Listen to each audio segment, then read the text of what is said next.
देख रहे हैं पुलिस टाइम्स न्यूज। नमस्कार, आप देख रहे हैं पुलिस टाइम न्यूज और मैं हूं निशा श्रीवास आपके साथ। लगातार चलती रहेगी और कोशिश होगी ज़्यादा से ज़्यादा गांव में पहुँचें, हर घर तक सस्ता पहुँचे, पार्टी की बात, पार्टी की नीतियों का, कार्यक्रमों का, पार्टी ने जो फैसले लिए हैं समय समय पर उनकी जानकारी लेकर के जनता के बीच में समाजवादी पार्टी रहेगी। इस अभियान के माध्यम से हर वर्ग के लोगों के बीच में पहुंचने का काम होगा और ज़रूरत इस बात की है, लोगों तक इस बात को पहुंचाना है कि लोकतंत्र बचाने के लिए समाजवादी पार्टी के लोग आगे आ रहे हैं, इसमें सहयोग करें, मदद करें और साथ जुड़ें। अभी लखनऊ के जो हमारी पार्टी के नेता जो चुनाव लड़े थे उनको सदस्य बनाया गया है। उनके साथ साथ और पार्टी के लखनऊ के ही केवल सदस्य हैं, पार्टी के जो नेता हैं उनको सदस्य बनाया है और उनसे उम्मीद है उनके माध्यम से लगातार क्षेत्र में इसी तरह का सदस्यता का कार्यक्रम चलेगा।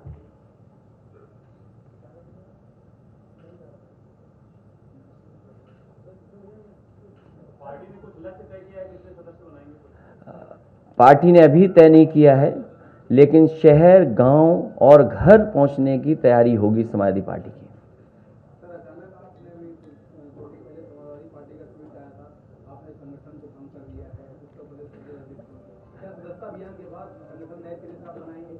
सदस्यता का अभियान खत्म हो जाएगा, उसके बाद संगठन पुनः बनेगा।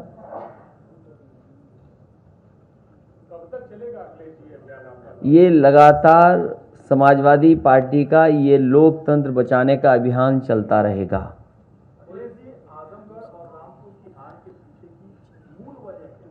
वो समीक्षा अभी आपके सामने नहीं, केवल अभी समाजवादी पार्टी सदस्यता अभियान चलाने जा रही है, यही कार्यक्रम लगातार चलेगा।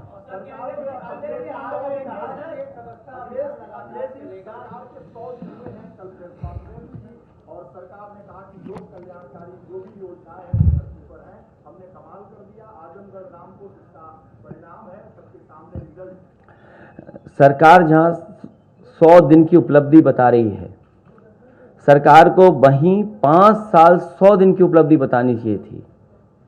और सबसे बड़ी उपलब्धि की पोल तो तब खुल गई जब उनके डिप्टी सीएम लखनऊ छोड़ करके गए और जब वापस आए तो उन्हें पता लगा कि उनसे बिना पूछे ही ट्रांसफर हो गए।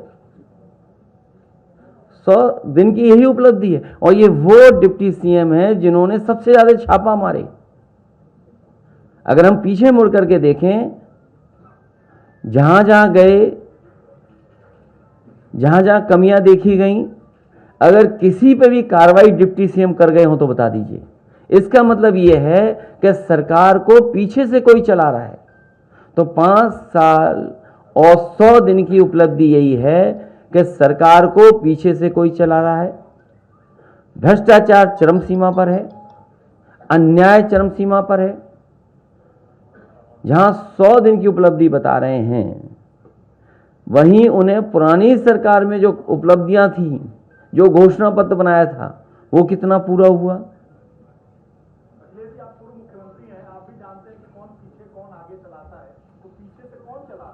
अब उनका जो पत्र आया तो ये तो वही बता पाएंगे कि किसके कहने से ट्रांसफर हुए हैं। लगता है सरकार में कुछ ऐसी ताकतें हैं जो पीछे से ऑपरेट हो रही हैं। और फिर सबसे बड़ी उपलब्धि यह है सरकार की कि यूपी दरोगा भर्ती इतने बड़े पैमाने पे जिसमें धांधली हुई हो, जहां पर स्क्रीन शेयरिंग की पता लग गई हो कि स्क्रीन शेयर कर करके नकल हुई है या पेपर सॉल्व हुआ है, न जाने कितने लोगों की गिरफ्तारी हो चुकी है। जो जेल में थे वो भी भर्ती हो गए। तो ये 100 दिन की उपलब्धि माने कि हम 5 साल 100 दिन की उपलब्धि माने। 100 दिन में तो न जाने कितनी नौकरी देने और रोजगार देने की बात थी। सवाल नौकरी मिलेगी कि नहीं मिलेगी, या इसी तरह धांधली या पेपर लीक में नौकरियां चली जाएंगी। मुख्यमंत्री कह रहे हैं कि 2017 से पहले उद्योग लगाना उत्तर प्रदेश में बनता था, अब बहुत बड़े पैमाने पर उद्योग लग रहा है। जो अभी हाल में फीता काटेंगे वो भी समाजवादियों की उपलब्धि पुराने साल की। जो आज हम और आप बैठे हैं, इसके बाद जो पहला फीता कटेगा,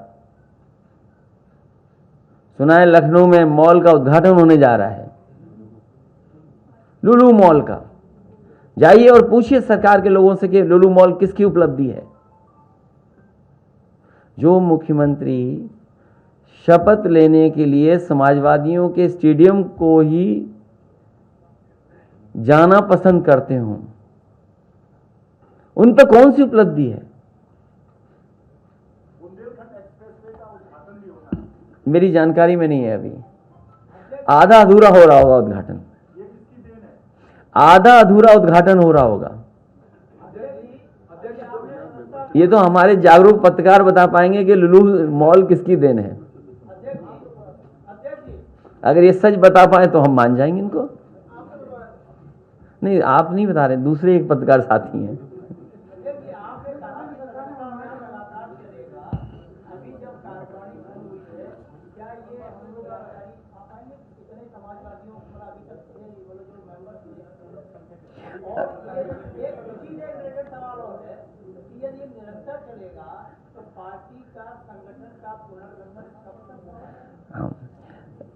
सदस्यता अभियान चलेगा। पार्टी के वरिष्ठ नेता जिले स्तर पे या मंडल स्तर पे जाकर के सदस्यता अभियान चलाएंगे।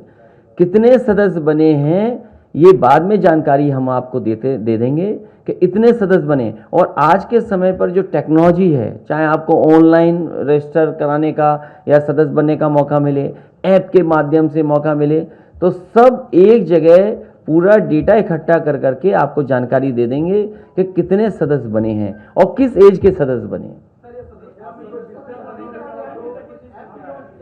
नहीं, ऐप लॉन्च नहीं किया, ऐप हमारे पास है पहले से।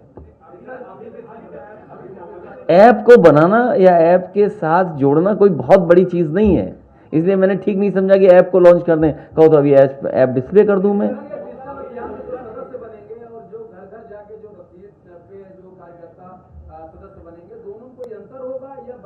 नहीं, उसमें अंतर कैसे हो सकता है, क्योंकि आप पार्टी के सदस्य बन रहे हैं और आप केवल टेक्नोलॉजी का इस्तेमाल कर रहे हैं।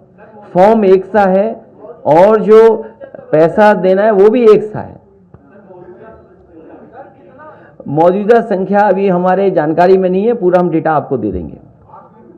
क्योंकि पिछली बार जो सदस्यता का चला था अभियान, उसमें बहुत सारे सदस्य हमारे, क्योंकि डिजिटली हमने नहीं किया था, केवल गिनती कर करके रख लिया था। इस बार पूरा डिजिटलाइज कर करके आपको डेटा दे देंगे। इसलिए मैंने कहा कि अगर आप ये भी जानना चाहोगे कि किस एज ग्रुप का बना, तो कोशिश करेंगे वो भी आपको बता दें। ये हमारी आपकी, क्योंकि आज जब लखनऊ के लोग बने हैं, मेरे बाएं से लेकर के दाईं तरफ जितने लोग बैठे हैं ये चुनाव लड़े हैं। मान लीजिए हमारे बगल में सोनी नगर लड़े, 1 लाख लगभग वोट मिला इनको। गोमती यादव 1,24,000 वोट पाए, नहीं जीत पाए। तो इन्हीं को जिम्मेदारी दे रहे हैं और इसके साथ साथ संगठन बन जाएगा, संगठन को भी जिम्मेदारी लगातार मिलेगी, इसलिए सदस्यता बड़े अभियान में चलेगी।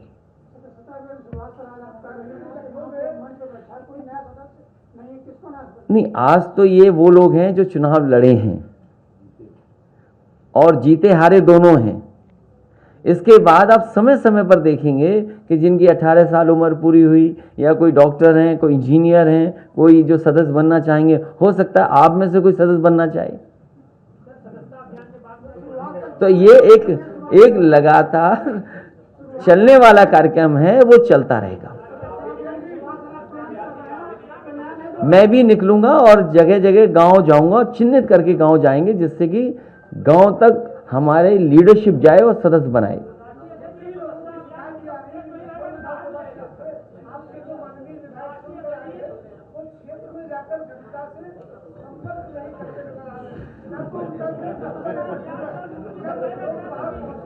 ये शिकायत व्यक्तिगत है, मैं इसको दूर करूंगा। ये शिकायत व्यक्तिगत है, दूर करेंगे।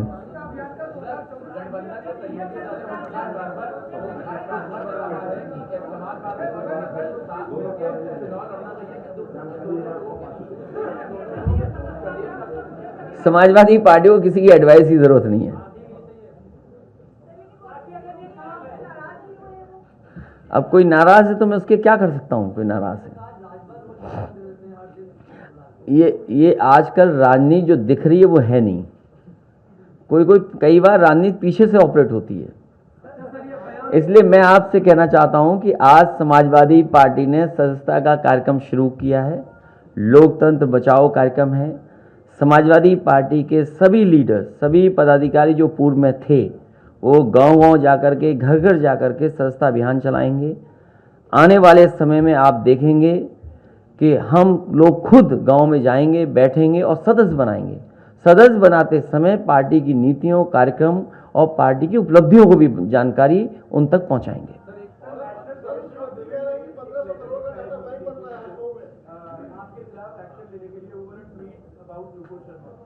तो जब हमारे पास वो नोटिस आ जाएगा उसका जवाब दे देंगे।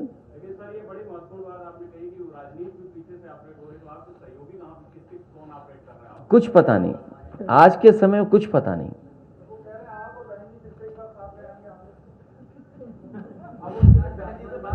कुछ बोलना भी खराब है। अब तो राष्ट्रपति का चुनाव भी खत्म हो रहा है।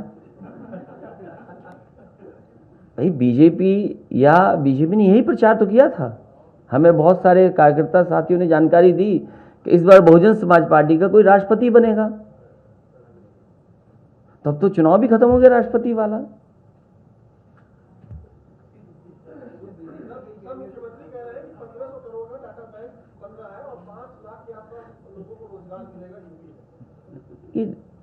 इस डाटा बनाने के साथ साथ कम से कम जाति जनगणना का भी डेटा बना दें।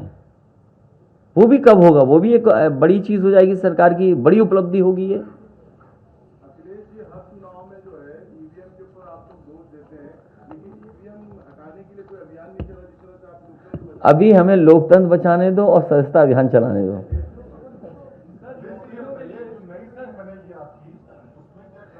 टीम कुछ नहीं।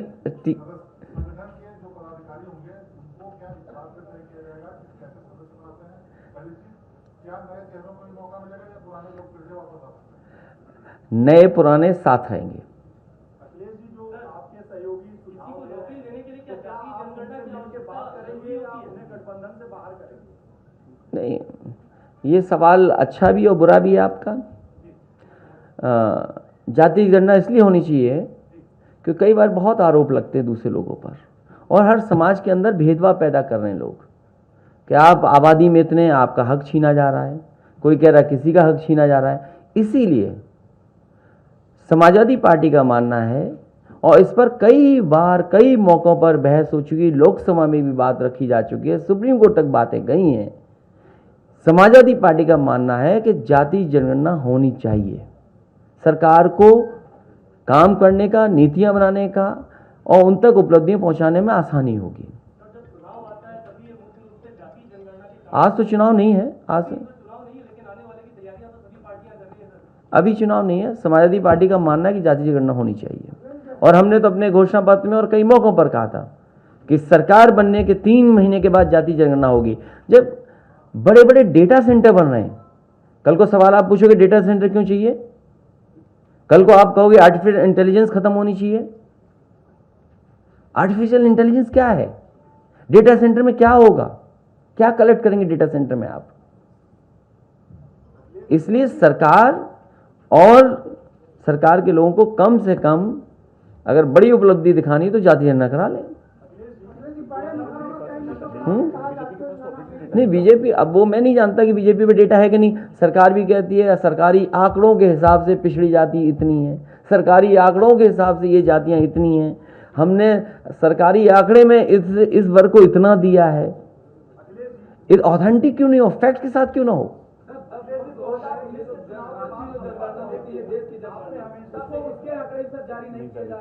उसमें तो सरकार ने स्वीकार किया था, ये बात सच कह रहे हैं आप, कि उसमें सरकार ने खुद स्वीकार किया था। मुझे याद है उस समय लोकसभा में जो प्रधानमंत्री जी थे, होम मिनिस्टर थे, पार्टी के जो विपक्ष के नेता थे, दक्षिण भारत के नेता थे, सबने मिलकर की बात कही गई थी कि जाति जनगणना होना चाहिए और उसके आंकड़े आने चाहिए। उस समय की सरकार ने स्वीकार किया था कि हाँ जनगणना के आंकड़े आएंगे, लेकिन सरकार ने स्वीकार नहीं किया।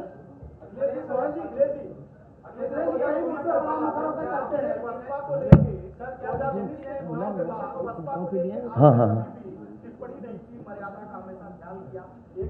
अच्छा मर्यादा का ध्यान रखा इसीलिए तो कुछ नहीं कह रहे। तुम ही हो जो उन्हें उलझाते हो।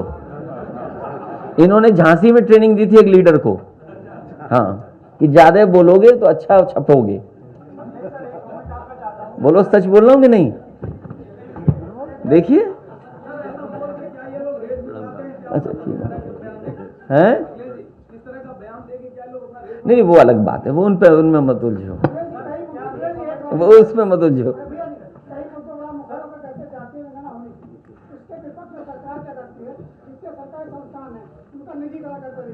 अच्छा सरकार ने एक बार, आप देखिए, सरकार ने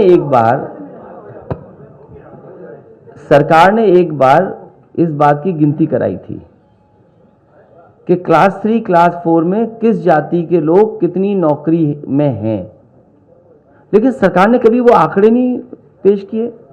तो आज मैं मांग करता हूं, वो हमारे पत्रकार साथी भी कुछ ऐसे ही सवाल पूछ रहे थे और आप भी हैं, कि जो जाति जनगणना हुई थी और नौकरी में कितने कितने हैं क्लास 3 क्लास 4 में, वो आंकड़े सरकार क्यों नहीं देती है?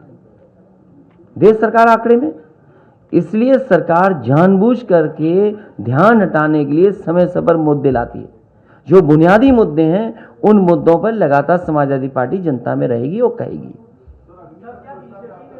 मैं उसके पक्ष में नहीं हूं। सरकार जो फौज की नौकरी परमानेंट नौकरी होनी चाहिए, जो पहले व्यवस्था चल रही थी वही व्यवस्था होनी चाहिए। और उसमें मैंने सुझाव भी दिया था कि कॉर्पोरेट टैक्स अगर आप बढ़ा दें तो आपको बजट की भी जरूरत नहीं पड़ेगी। आज आदरणीय उदय प्रताप जी मुझे सदस्य बना रहे हैं।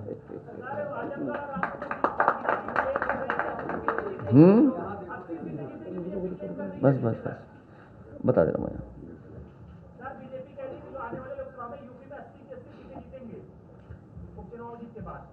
हो सकता है,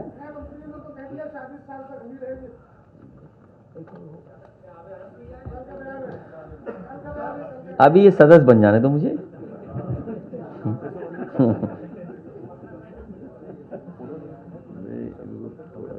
हाँ एक बोल देना आप, तो ये पर्ची मैं एक बात दिखा दूं आपको। बहुत बधाई। लीजिए,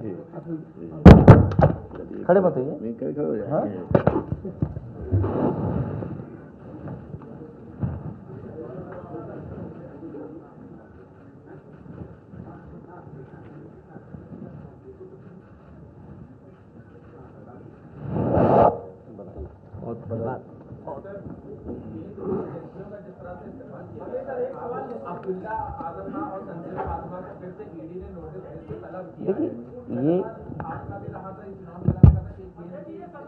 देखिए, जहाँ जहाँ समाजवादी पार्टी है, तमिलनाडु, कर्नाटक, मध्य प्रदेश, छत्तीसगढ़, महाराष्ट्र, उत्तराखंड, हर जगह जहाँ समाजवादी पार्टी की यूनिट है, राजस्थान, वहाँ सदस्यता का अभियान चलेगा।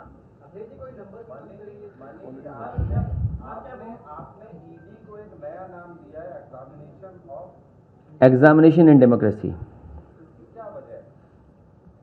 आप पुराना उठा करके देख लीजिए, चाहे कांग्रेस का ज़माना रहा हो या बीजेपी का आज ज़माना है।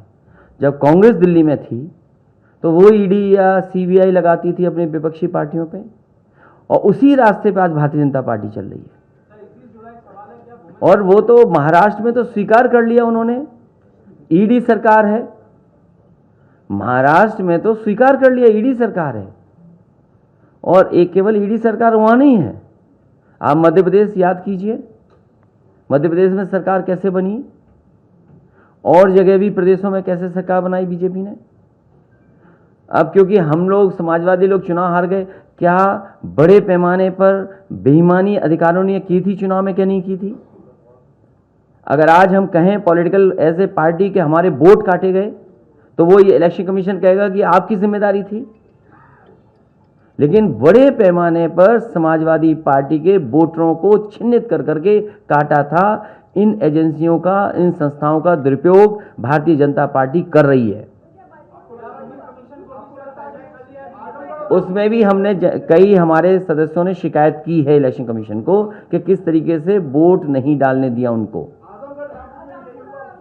एक बार हम लोग भी जीते थे, याद कीजिए, सीएम और डिप्टी सीएम का। तो ये ज़रूरी नहीं है कि कैसे हुआ, प्रशासन की ताकत, डीएम को पूरी खुली छूट, प्रधानों को फ़ोन कॉल, बीडीसी को फ़ोन कॉल, जिला पंचायत सदस्यों को फ़ोन कॉल। अरे आप नहीं जानते एमएलसी कैसे जीते गए, ये हमसे बेहतर आप जानते हैं कि एक जगह कितना पैसा पहुंचाया गया। एक सवाल और भी लोगों के जहन में है, आप प्रचार करने क्यों नहीं गए? बहुत एटमॉस्फेयर है, इसका भी जवाब। क्योंकि हमारी पार्टी के नेता संगठन के लोगों ने कहा कि आपको आने की ज़रूरत नहीं, हम जीत जाएंगे चुनाव। और हमारे अपने पूरे संगठन पे और पूरी जनता पे भरोसा था, लेकिन ये नहीं पता था कि अधिकारी लोग वोट डालने के लिए निकलने देंगे, लालच देंगे, पैसा बंटवाएंगे, शराब के ट्रक जाएंगे और वोट डालने गए तो ये हो जाएगा। ऐसी ही ताजा खबरों की अपडेट के लिए आप देखते रहिए फुल स्ट्रीम न्यूज। नमस्कार।